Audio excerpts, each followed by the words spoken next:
All right, welcome to a super high yield explainer for all you future doctors out there.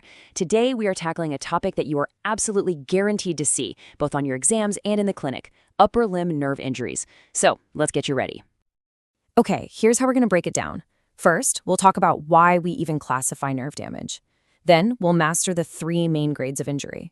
After that, we'll map out the arm's complex wiring. And finally, we'll apply all that knowledge to some classic clinical cases you just have to know.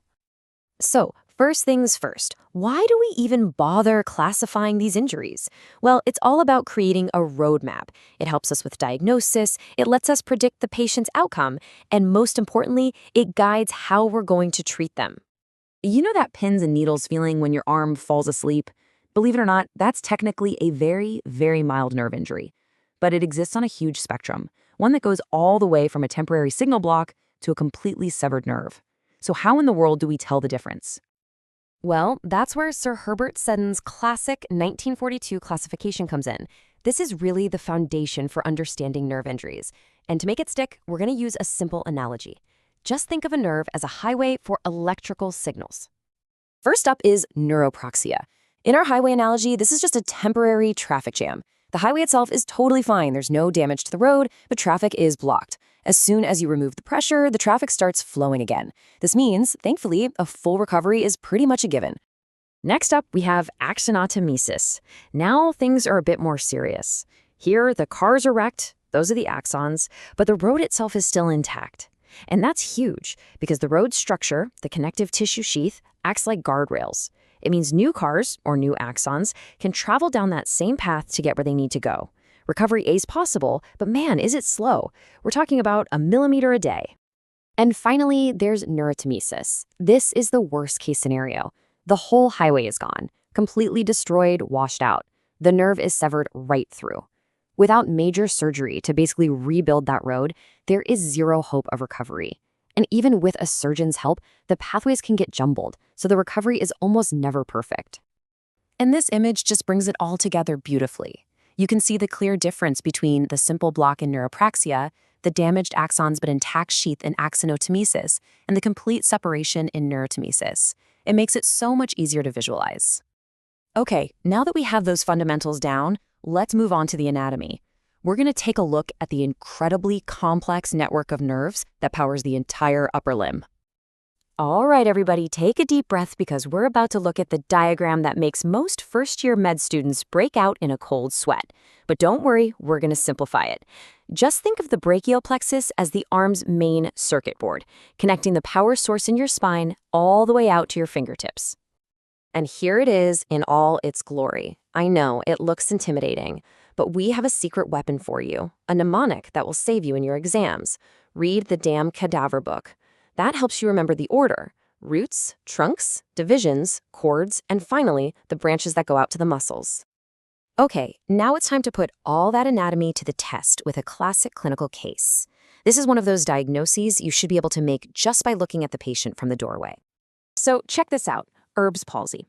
The key here is the mechanism of injury. It's an extreme stretch between the head and the shoulder, something you might see during a difficult childbirth or from a really nasty fall. This damages the upper roots of the brachial plexus, C5 and C6, and it leads to this really distinctive waiter's tip posture.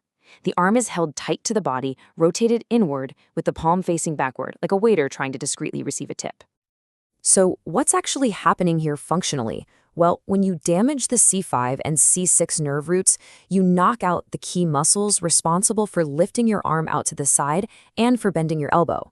So when those muscles are paralyzed, the opposing muscles that pull the arm in and straighten it out get to take over unopposed. And that's what locks the arm into that classic position.